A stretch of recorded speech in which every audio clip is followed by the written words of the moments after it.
завой, друг параклис на Света Марина с табели. Нагоре се дига към върха, пролетно време цели с стокичета, сега няма нужда да се отива до него. Така, това е Света Марина, свива се и се стига до една беседка, свиваш в ляво и това е входа на светилището, ето входната скала с отроба и ето тук вътре има един кол и това е символа петроглиф.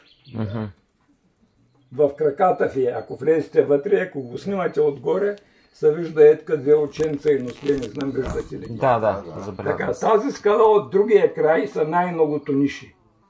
Заобикаляте ga така отляво, 115 ниши. И оттам се тръгва по една пътека на любовта, така е кръстя сензитивките, с две въжета се стига до една скала с екария скалата с 9-то ниши, символизира 9-то месеца. Зад нея има два камъка, където се любят. Виждате ли жената? Да. Така, като тръгнете надолу, се отваря 200 метра една скала, цялата е надупчена и така. Да.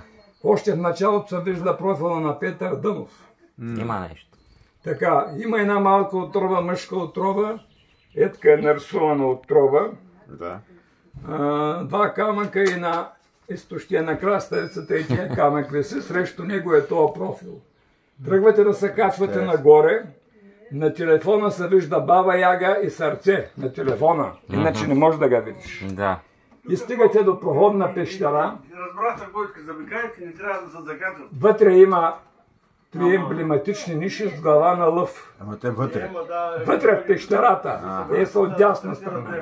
От лява страна е образа на Свети Ефраим, естествено от светяване, не знам, без очила, не мога да го видя. То трудно се вижда, но да. Да. На излязане от пещерата, Да. мъжете ги вкарваме в средата, дигат ръцете и жените ги снимат. Това е едните ниши, другите ниши. Това е един огромен фалос, момент на оплождане, казват екстрасенсите, да е Боже на всеки мъж и жена.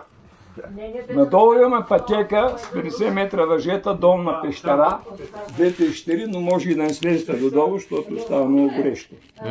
Връщате се в началната точка, етка до петроглифа, тръгвате нагоре. Има една отроба, пише там отроба, навътре като влезете се вижда една египетска принцеса с удължен череп. Хикс отгоре, две очи и се усмихва, а отвътре навенка е нещо като летяща чиния. Продължавате, минавате покрай най-стария брашлян, стигате до 33-то стъпала. До тях има останки на черква. На 5 метра е в тази дупка. Ето параклис поддържаме с тази баба, носим вода и свещи редовно, има над 100 икони. Качвате се най-горе, има резервуар Штерна.